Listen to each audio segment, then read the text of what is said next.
मुर्दाबाद मुर्दाबाद। शराबी मुख्यमंत्री मुर्दाबाद मुर्दाबाद मुर्दाबाद मुर्दाबाद मुर्दाबाद मुर्दाबाद मुर्दाबाद मुर्दाबाद मुर्दाबाद। पंजाब पुलिस मुर्दाबाद मुर्दाबाद। पंजाब पुलिस मुर्दाबाद मुर्दाबाद।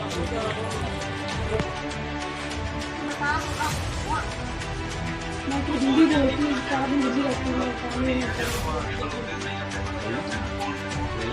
दोनों आपकी बेसिकली सीगी रस्ता बंद करने के खिलाफ, रैली के खिलाफ शिकायत क्यों करनी? पॉलिटिकल पार्टीज रैली करती है, बट एक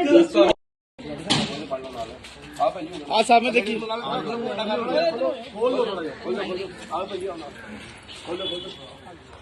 ਇਹ ਆਰਤੀ ਮੈਡਮ ਨੇ ਇੱਕ ਰਾਤ ਕੰਪਲੇਂਟ ਕੀਤੀ ਸੀਗੀ। ਇਹਨਾਂ ਨੂੰ ਕਿਸੇ ਬਾਹਰਲੇ ਨੰਬਰ ਤੋਂ ਕੋਈ ਥ੍ਰੈਟ ਕਾਲ ਆਈ ਆ, ਵਿਦੇਸ਼ੀ ਨੰਬਰ ਤੋਂ ਕਿਸੇ ਬੰਦੇ ਨੇ ਇਹਨਾਂ ਨੂੰ ਧਮਕੀਆਂ ਦਿੱਤੀਆਂ। ਤੋ ਉਸ ਸੰਬੰਧੀ ਅਸੀਂ ਰਾਤ ਹੀ ਉਸ ਨੰਬਰ ਦਾ ਸਾਰਾ ਬਾਇਓਡਾਟਾ ਲੈਣ ਵਾਸਤੇ ਟੈਕਨੀਕਲ ਸੈੱਲ ਨੂੰ ਅਪਲਾਈ ਕਰ ਦਿੱਤਾ। ਠੀਕ ਹੈ ਜੀ। ਤੇ ਇਹ ਹੁਣ ਦਰਖਾਸਤ ਦੇਣ ਆਏ ਸੀਗੇ, ਨਾਲ ਬੀਜੇਪੀ ਦੇ ਪ੍ਰਧਾਨ ਜੀ ਹੈਗੇ, ਹੋਰ ਸਾਰੀ ਟੀਮ ਇਹਨਾਂ ਦੀ ਹੈਗੀ। ਦਰਖਾਸਤ ਇਹਨਾਂ ਦੀ ਲੈ ਲਈ ਆ ਤੇ ਅਸੀਂ ਆਪਣਾ ਥੋਰਲੀ ਇਨਵੈਸਟੀਗੇਟ ਕਰਦੇ ਪਏ, ਬੰਦੇ ਨੂੰ ਲੱਭਾਂਗੇ ਜੋ ਇਹਨੂੰ ਧਮਕੀਆਂ ਦੇ ਰਿਹਾ ਇਹਨਾਂ ਨੂੰ, उसके खिलाफ कानूनी कार्रवाई की जा रही। ठीक की मामला की है? एक्चुअली मैं एक समाज सेविका हूँ जी। आए दिन मैं कोई ना कोई मुद्दा लेके आती हूँ और लोगों के लिए आवाज भी उठाती हूँ। मेरा पर्सनल इसमें कोई भी ऐसा नहीं कि मेरा कुछ पर्सनल मैटर है। तो पीछे कुछ दिन पहले आप सबको पता है श्री राम चौक में एक टेंट लगाया गया था और सड़क जाम की गई थी और कहीं ना कहीं आम जनता को वहाँ पर परेशानी हुई थी। जो मैटर मेरे पास पंजाब केसरी के वेब मीडिया से आया, उसको मैंने मद्देनजर रखते हुए मैंने सेम डे कंप्लेंट कर दी, क्योंकि हमने बाय मेल थ्रू मैंने कंप्लेंट की थी। डीसी को भी की थी, कमिश्नर को भी की थी, म्यूनिसिपल कॉर्पोरेशन में की थी और कमीशन में भी की थी। तो मुझे कल फोन आता है रात को कि किसी अननोन नंबर से, और मैं एक समाज सेविका हूँ तो अननोन नंबर से मुझे आए दिन फोन आते हैं हेल्प के लिए। तो मैंने जब कॉल पे बात की तो मुझे धमकियाँ दी गई कि आजकल बड़े इंटरव्यूज कर रहे हो, बड़े तुम शोर मचा रहे हो कि रास्ता बंद हो गया है, ये है एंड ऑल। तो मैंने उसको बोला कि आप बोल कौन रहे हो? कहते जब तेरे सामने आऊंगी तुझे पता लगेगा कौन है। कहते पता नहीं लगता गोली किसको चल रही है किसको चल रही है। मतलब इस तरीके की उसने मुझे स्टेटमेंट दी। मैंने उसको बोला कि भाई आपको क्या आम आदमी पार्टी ने भेजा है मेरे को फोन करने के लिए? कहते जितने मर्जी भेजे आओ, बड़े तेरे इंटरव्यू हो रहे हैं, तू आजकल बड़ी लीडर बंदी फिर दी है। मतलब इस तरीके की मुझे उसने मतलब बातें की। तो मैंने बोला मुझे बात नहीं करनी, मैंने फोन कट कर दिया।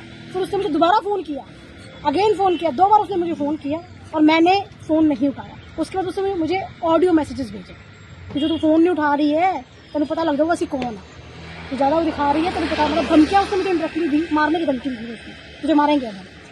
तो मैं हैरान हूँ कि हम मतलब लोकतंत्र देश में रह रहे हैं। जिस सरकार को हमने बनाया, आज सरकार हमारे टैक्स से इसको स्टेट को चला रही है और यही सरकार हमें मतलब कहीं ना कहीं इनडायरेक्टली धमकियां दिलवा रही है कि अगर हम सरकार के खिलाफ बोलेंगे, हम तो गलत के खिलाफ बोलेंगे भाई, चाहे वो जो मर्जी सरकार का हो, सरकार का बाहर का हो, हम तो बोलेंगे नहीं। मैं तो कार्रवाई करने की मांग करती हूँ। ठीक है मैडम सवाल ले लो, जेड़ा तुसी कह रहे टेंट लगा सी उत्थे श्री राम चौक च, वो किदा टेंट सी, की कारण की सी? देखिए वो मौजूदा सरकार का टेंट था, उसमें फोटोज आप देख सकते थे कि सारी सबको पता है मीडिया में आम आदमी पार्टी के लीडर्स की थी, सरकार ही आम आदमी पार्टी की है। और वहाँ के इनके जो लोकल लीडरशिप है उन्होंने एक एक्टिविटी रखी थी, 20 सड़क में एक्टिविटी रखना गलत है, जो कि उनको नहीं रखनी चाहिए थी।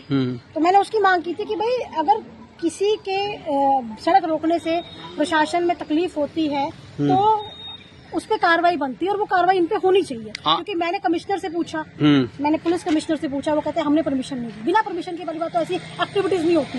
जब पुलिस या हमारे डिपार्टमेंट को पता होता है तो डिपार्टमेंट रूट्स मैनेज करता है, इन्फॉर्म करता है, कई चीजें होती हैं। उस दिन वहाँ पर एक एम्बुलेंस फंसी, किसी की जान जा सकती थी। तो ये चीजें समझदार, और अब मैंने वहाँ पर कंप्लेंट लिखित में की है, सब शोर नहीं मचाती है। मैं कार्रवाई की मांग कर रही थी कि मुझे कार्रवाई चाहिए, मैं बोल के भी आई थी। आज मैंने अपने लिए कंप्लेंट की है, ये तो मेरी कंप्लेंट है जो मुझे थ्रेट आया है। मैंने कल रात को 112 पे फोन कर दिया था और उनके द्वारा मैंने यहाँ पर श्यामलाल जी को मुझे फोन डिवीजन 1 से आया था, तो उन्होंने मुझसे जो पूछा था मैंने उनको बताया सारा। और अब मैं लिखित में कंप्लेंट देने आई हूँ और मैं मांग ये करूंगी कि भाई देखो, अगर मैं सुरक्षित नहीं हूँ, आप मिले, अब थाने जाके मिले हो? मैं अभी बस मिलने जा ही रही थी अंदर आप सबसे बात करके। तो अगर मैं सुरक्षित नहीं हूँ और हम जैसे समाज सेवी सुरक्षित नहीं है, जो हमेशा जनता के लिए खड़े होते हैं उनकी ढाल बनकर, तो यहाँ आम जनता कहाँ सुरक्षित है? ठीक।